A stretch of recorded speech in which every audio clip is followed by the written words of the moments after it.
So ito na nga mga boss, magsimula na tayo magluto at umuusok na yung ating rice cooker, no? So painitan muna natin ng mantika yan mga boss, lagyan natin ng mantika. So yan mga boss, ganyan lang. Pag mainit na yung mantika, ilalagay na natin yung bawang. Oh my God! Wow! Yung mga minitras, yung tawag sa amin minitras. Nang una ilalagay natin is bawang. Gigisahin muna yung bawang. Damn! Habang hintay natin pumula yung bawang. So ganyan lang kasimple ang aking pagluluto mga idol. Kung napapansin nyo mga idol, hindi pa ako nakapagubad ng uniforme. Gago! Kung tutuusin, off duty na ako, outgoing na. Pero magluluto muna ako mga idol. Saka na ako magubad ng uniforme. Pagkatapos ng bawang, ilalagay natin yung sibuyas.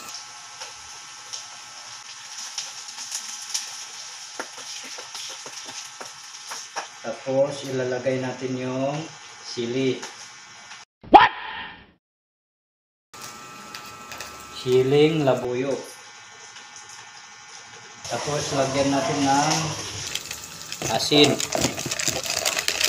Lagyan natin ng asin mga idol.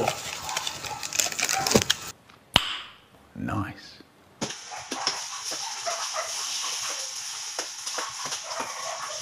Tapos ilalagay na natin ang ating manok. Sana all. So ganyan lang kasimple yan. Simpleng luto lang. Ito ang ating manok mga idol. So ito na ngayon guys.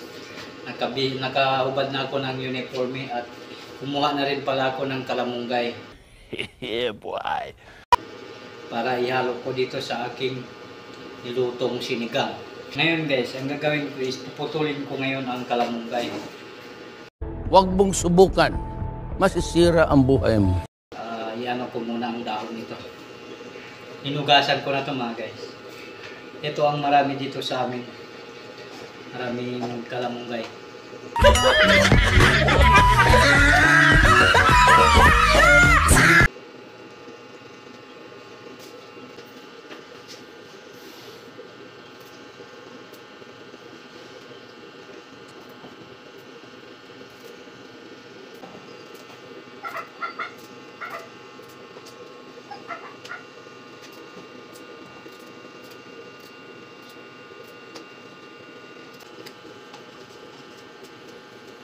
Ngayon mga guys, ihalo ko na yung kalamunggay. Itong kalamunggay kasi mga guys, yung istansya kasi to, vitamins. Paano masabi?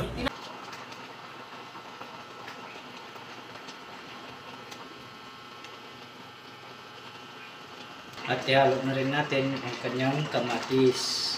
At lagyan na rin natin ng magic sarap. Nice. Itong kasarap sa lahat. Lagyan na rin natin ng sinigang.